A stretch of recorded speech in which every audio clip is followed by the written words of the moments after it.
আজকে ব্রেকিং খবরগুলো কি আসলে? কাল রাতে ইরান বলেছিল তারা নতুন নেতা নির্বাচিত হওয়ার পর আরো ডবল গতিতে আক্রমণ করবে।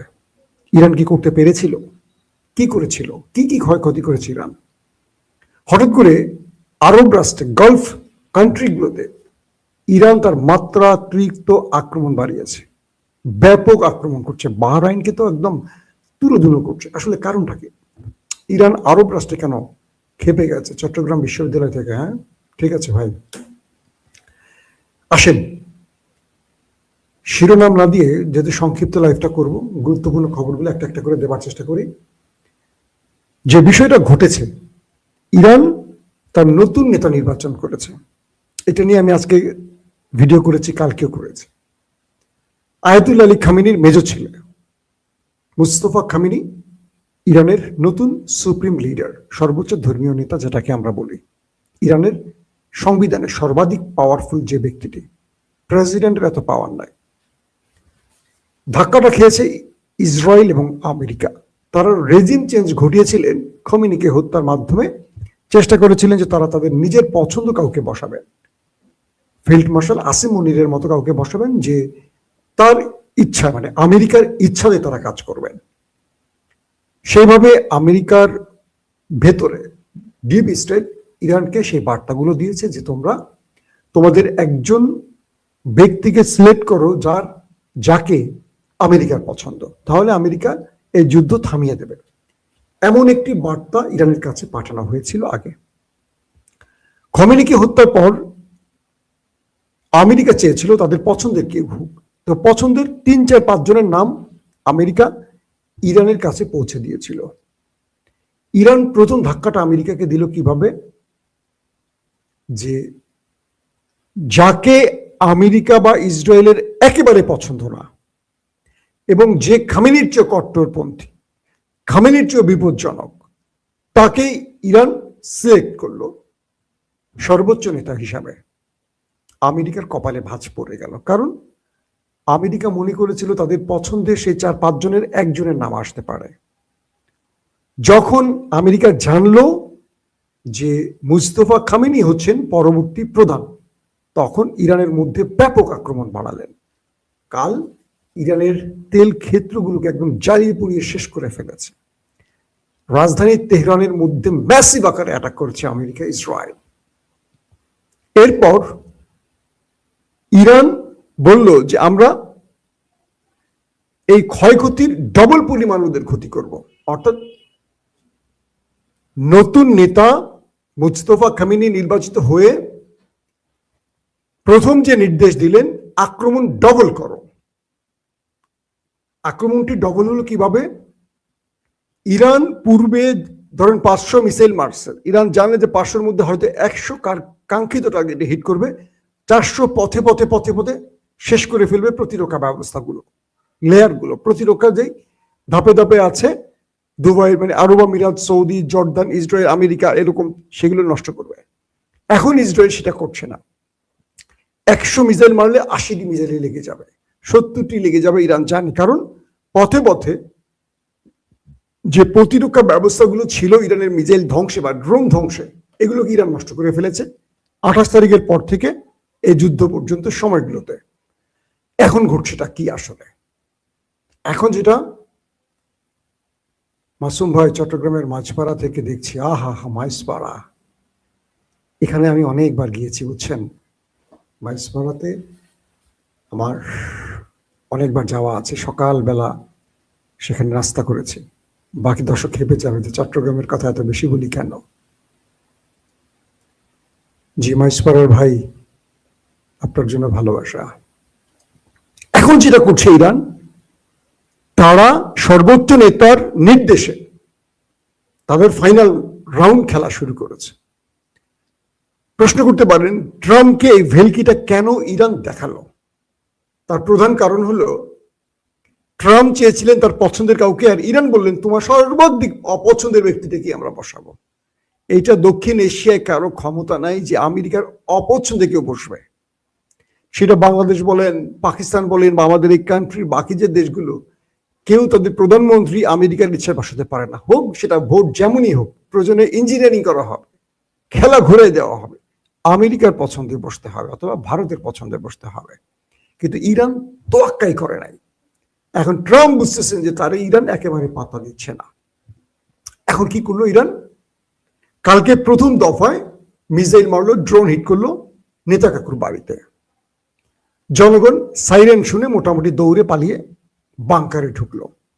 ইরান একটা ব্রেক দিল। ব্রেক দেওয়ার পর জনগণ গর্ত থেকে বেরিয়ে আসলো, সাইরেন থেমে গেছে, বেরিয়ে যার যার বাসাতে যাবে, একটু গোসল টোসল করবে, খাবার দাবার করবে, টয়লেট ইউজ করবে। হঠাৎ করে সাইরেন আর বাজে নাই, ধাম ধাম করে আবার সেকেন্ড পজিশন থেকে হিট চলে আসলো। মিসাইল ড্রোন একযোগে নেতা কাকুর বাড়িতে করলো হিট। ব্যাপক ক্ষয়ক্ষতি হলো, বিভিন্ন জায়গায় জ্বলে পুড়ে আগুন ধরে গেল। এখন নেতা কাকুর জনগণ বলছে তো সাইরেন বাজে না, হিট হলো কিভাবে? অর্থাৎ ইরান সাইরেন ব্যবস্থাটাকে ধ্বংস করে ফেলেছে। ওদের সাইরেন বাজতেছে না, তার মধ্যে হিট হয়ে গেল। কয়বার করলো? 2 বার। ইরান আবার একটা ব্রেক দিল, আবার গর্ত থেকে মুখ বের করে দেখলো, বাহ ফকফকা রাস্তা, আওয়াজ নাই, যাই আজকে মনে হয় ইরান আর আক্রমণ করবে না, একটু বাসায় যাই। বাসায় যা 2 বোতল ওয়াইন খেয়ে একটু শান্তি মতো ঘুমাই, কারণ বাংকারে তো ঘুমানো চায় না, গাদাগাদি করে হাসপাতালের মতো। ইরান কিছুক্ষণ পর আবার সিরিজ ড্রোন মিসাইল মারা শুরু করলো। এইভাবে পরপর 3 দফা হিট করলো। ভোর 5টা থেকে বা 5:15 থেকে দিন পর্যন্ত পাগল করে ফেললো দখলদার দেশটিকে ইরানের বিপ্লবী বাহিনী। ওরা বুঝলো যে ওদের সাথে এখন মাইন্ড গেম খেলছে ইরান। কারণ ইরানের ভেতরে যে আক্রমণগুলো হলো, ইরানের যে বড় বড় স্ট্রাকচার ধ্বংস করে ফেললো, তেল শোধনাগার বা তেলের স্টোরেজ যে ধ্বংস করলো, এটা এবার ইরান প্রতিশোধ নেবে কিভাবে? মুস্তফা খামেনির কাছে নির্দেশনা চাইল আইআরজিসি। মুস্তফা খামেনি বললেন, ওরা আমাদের যা ক্ষতি করবে ওদের তাই আমরা এখন আক্রমণ করব, ইসলাম সিদ্ধ। কারণ ইসলাম এটাই বলছে, রক্তের বদলা রক্ত। আইআরজিসির কাছে বিশেষ নির্দেশনা পৌঁছে গেল মুস্তফা খামেনির পক্ষ থেকে। লাস্ট আক্রমণটা আমেরিকা কোত্থেকে করলো? বাহরাইন থেকে, দুবাই থেকে। বলা হলো কাতার, কুয়েতের নামটিও আছে এর মধ্যে। এরপর ইরান একটা শক্তিশালী ড্রোন এবং মিসাইলের মাধ্যমে বাহরাইনের সবচেয়ে বড় তেল শোধনাগার ব্যাপকো, এটি হলো বাহরাইনের সবচেয়ে বড় তেলের প্রতিষ্ঠান, ড্রোন মেরে এটাকে পুরোটাই ছারখার করে দিল। আগুন জ্বলতে দেখা গেল, পুরো আকাশ কালো হয়ে গেল। যেভাবে ইরানের আকাশ কালো করেছে, যেভাবে ইরানের আকাশে এখন বৃষ্টি হলে সেই বৃষ্টিতে কালো তেল, মানে পোড়া তেল যেটা আকাশে বাষ্প হয়ে মেঘে মিশে গেছে, সেটা এখন ইরানের জনগণের গায়ে পড়ছে। কি পরিমাণ তেল পুড়ছে চিন্তা করেন। তেলের জন্য মানুষ লড়াই করছে, আর যুদ্ধের নাম করে এই তেল ধ্বংস করছে। এই তেলের সংকট কিন্তু আগামীতে হবে। আমরা জানি ইমাম মাহাদি আগমনের আগে পরে পুরো পৃথিবী চলে যাবে আগের আদলে, অর্থাৎ প্রযুক্তি বলে কিছু থাকবে না, সেই আমরা আগের যুগে চলে যাব। কিচ্ছু থাকবে না, মোবাইল, ইন্টারনেট কিছু থাকবে না। আবার ঢাল তলোয়ার চলে আসবে, কোনো প্রযুক্তি, নিউক্লিয়ার কিছু থাকবে না, এরকমটি আমরা শুনেছি আমাদের স্কলারদের কাছে। তো দেখেন, ইরানের তেল ক্ষেত্রগুলো জ্বালিয়ে দিচ্ছে।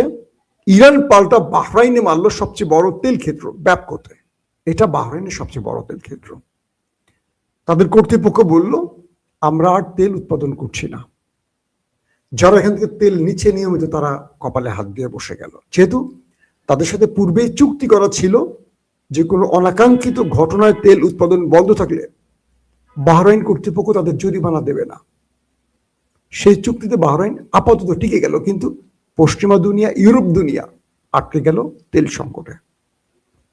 অর্থাৎ ইরানে যখন তেলে হিট করলো, ইরান তাদের তেলে হিট করছে, ইরানের গুরুত্বপূর্ণ স্থানে হিট করছে, ইরান তাদের গুরুত্বপূর্ণ স্থানে হিট করছে। অর্থাৎ ইরান বলে দিচ্ছে যে তুমি কি চাও, তুমি চাওটা কি? তুমি আমার যেখানে হিট করবো আমি তোমার সেখানেই করবো, শুধু একটা জায়গায় পার্থক্য, তুমি আমার শিশু নারীদের মারবা, আমি এটা করবো না, কারণ আমার ইসলাম এটা অনুমতি দেয় না। এরপর আরব আমিরাতে হিট হলো, সৌদি আরবে হিট হলো, কাতার, কুয়েতেও হিট করলো ইরান। বলা হলো আরবের একটি মার্কিন ঘাঁটিকে লক্ষ্য করা হলো, কাতার কুয়েতের মার্কিন ঘাঁটিকে লক্ষ্য করা হলো, দুবাইয়েরও মার্কিন ঘাঁটি লক্ষ্য করা হলো। এখন আরবের গালফ কান্ট্রিগুলো বলছে যে যুদ্ধে আমরা নাই, কিন্তু মার খাচ্ছি আমরা। কেন? আমেরিকা আমাদের মারটা খাওয়াচ্ছে। এখন আমেরিকাকে তার কিছু বলতেও পারছে না, কারণ আমেরিকার কাছে তো মাথাটা বিক্রি করে ফেলেছে। মাথা বিক্রি করা জাতির বিপদ কি বুঝতে পারছেন? এখন ইরান যে কৌশলে খেলছে, তাদেরকে একযোগে 50-60টা মিসাইল মারে, চুপ করে বসে থাকে, কিছুক্ষণ আবার 50-60টা মারে, আবার চুপ করে, ব্রেক দিয়ে দিয়ে ওদেরকে তাড়িয়ে তাড়িয়ে মারে। অর্থাৎ ওদের জনগণ বাংকারে ঢুকে, বের হয়, আবার বাংকারে ঢুকে, তারপর মাঝখানে মিসাইলের নিচে পড়ে যায়। পাশাপাশি হিজবুল্লাহর অ্যাটাকেও অনেক প্রাণহানির ঘটনা ঘটে গেছে। আজকেও দেখলাম এবার আন্তর্জাতিক গণমাধ্যম বলতে শুরু করেছে ইসরায়েলের ভেতরে নতুন আইন তৈরি হয়ে গেছে, কেউ ভিতরের খবর যেন বাইরে প্রকাশ না করে, করলেই জেল, 5 বছর 7 বছর জেল হয়ে যাবে। তার মানে ইরান নেতা কাকুর বাড়িকে লন্ডভন্ড করে ফেলেছে। শুধু ইরান ধ্বংস হচ্ছে না, ওদেরও ধ্বংস করে ফেলছে। মাঠ চলছে এখন সমান তালে। দর্শক, ইতিমধ্যে আরেকটি খবর পাওয়া গেছে, আরেকটি মিসাইল তুর্কি আকাশে ঢুকে পড়েছে এবং সেটিকে ন্যাটো ধ্বংস করে দিয়েছে। এরপর তুর্কির অফিসিয়ালরা ইরানের অফিসিয়ালদের সাথে যোগাযোগ শুরু করেছে। এখন পর্যন্ত ইরানের বিবৃতি পাওয়া যায়নি। প্রশ্ন হলো, এটা কি ইরান মেরেছে, নাকি ওই মোসাদ বাহিনী পাঠিয়ে এই যুদ্ধে তুরস্ককে জড়াতে চাইছে? তুরস্কের পক্ষ থেকে আবারও ইরানকে বলা হয়েছে সবভাবে, তোমরা আমাদের সাথে অ্যাডভেঞ্চারে যেও না, কারণ আমরা তোমাদের এই যুদ্ধে আমাদের ভূমিতে থাকা মার্কিন ঘাঁটিকে ইরানের বিরুদ্ধে ব্যবহার হতে দেয়নি। সো তোমরাও সহনশীল থাকো। ইরানের পক্ষ থেকে তুর্কিকে জানানো হয়েছে যে তারা তুরস্কে কোনো আক্রমণ করেনি, এটা পূর্বেও জানিয়েছে। আবার রিসেন্ট যে হামলাটা হলো আজকে কিছুক্ষণ আগের, এটার ইরানের বক্তব্য এখনো আসেনি। তার পরের দৃশ্যটা কি? এই যুদ্ধে আবারও ওই দুটো দেশ, ট্রাম্প এবং নেতাকাকু, আরবকে টেনে আনার নতুন নতুন ছক তৈরি করছে। এই ছকগুলো আরবরা বুঝতে পেরে তারা আপাতত ব্রেক দিছে। এখন কি করবে? আরবরা কিন্তু ইরানের আক্রমণের শিকার হচ্ছে, কিন্তু আরবরা আমেরিকা ইসরায়েলকে বলতে পারছে না যে তুমি আমাদের দেশ থেকে চলে যাও, অথবা আমার দেশের ভূমি ব্যবহার করে আক্রমণ করে আমার দেশটাকে ধ্বংস করো না। আরবরা এখন মুখ বন্ধ করে বসে আছে, কারণ তাদের ওস্তাদরা, তাদের প্রকৃত মালিকরা, পশ্চিমারা, আমেরিকা, ইসরায়েল, তাদের মুখের উপর কথা বলার তো শক্তি তাদের নেই। ইতিমধ্যে চীন তাদের প্রতিনিধিকে পাঠিয়েছে। চীনের যে দক্ষিণ এশিয়া বিষয়ক বিশেষ দূত, তাকে সৌদি আরব পাঠানো হয়েছে এবং চীন চাইছে মধ্যপ্রাচ্যের হয়ে ইরানের সাথে দুতিয়ালি করতে। এই দুতিয়ালির ভাষা কি হতে পারে, এটা নিয়ে কিছু বক্তব্য পাওয়া গেছে। চীন আপাতত সৌদি আরবকে বোঝাতে চাইছে যে তোমরা আমেরিকাকে তোমাদের গালফ কান্ট্রি থেকে বের করে দাও। তোমরা যদি বের করে দাও, আমেরিকার ঘাঁটি তুলে দাও, তাহলে ইরানকে আমরা রাজি করাবো। প্রয়োজনে তুমি আমাকে, রাশিয়াকে টেনে আনো তোমার ঘাঁটিতে, আমরা পাহারা দেব। অথবা তোমাদেরকে আমরা সামরিক সাপোর্ট দেব, তোমাদের ঘাঁটিতে তোমাদের সেনাবাহিনী থাকবে, প্রযুক্তি আমরা দেব, নিরাপত্তা আমরা দেব, স্যাটেলাইট তথ্য আমরা দিব, মিসাইল ড্রোন যা লাগে আমরা দিব, বাট তোমরা আমেরিকাকে বের করে দাও। হয়তো এরকম কোনো পলিসি নিয়েই চীনের দক্ষিণ এশিয়া বিষয়ক দূত এখন সৌদি আরবে আছেন। এই পর্যায়ে ওয়ার্ল্ড অর্ডারে বড় পরিবর্তনের ইঙ্গিত পাওয়া যাচ্ছে। ট্রাম্প সাহেব একটার পর একটা বেকায়দায় পড়ছে। এখন ট্রাম্প এই যুদ্ধ থেকে একটা কিছু বিজয় নিয়ে ফিরতে চাইছে, কিন্তু পারছেন না, কারণ তার সামনে আসলে বিজয়ের কোনো কিছু নাই। ইরান যেভাবে খেলছে, ব্যাটিং করছে, T20টা, এটাকে কি বলবো, 10-20। আমেরিকা যদি T20 ফরম্যাটে খেলে, ইরান খেলছে 10 ওভারের খেলা। প্রশ্ন করেছেন অনেকে যে ভাই ইরানের ক্ষয়ক্ষতি হচ্ছে কিনা। ইরানকে তো ধ্বংস করে ফেলেছে, সাজানো গুছানো একটা প্রাচীন সভ্যতার দেশ ইরান, এটাকে মোটামুটি ছাপ্পা করে ফেলছে। কিন্তু বিষয়টা হলো ইরানও ছাড়ছে না।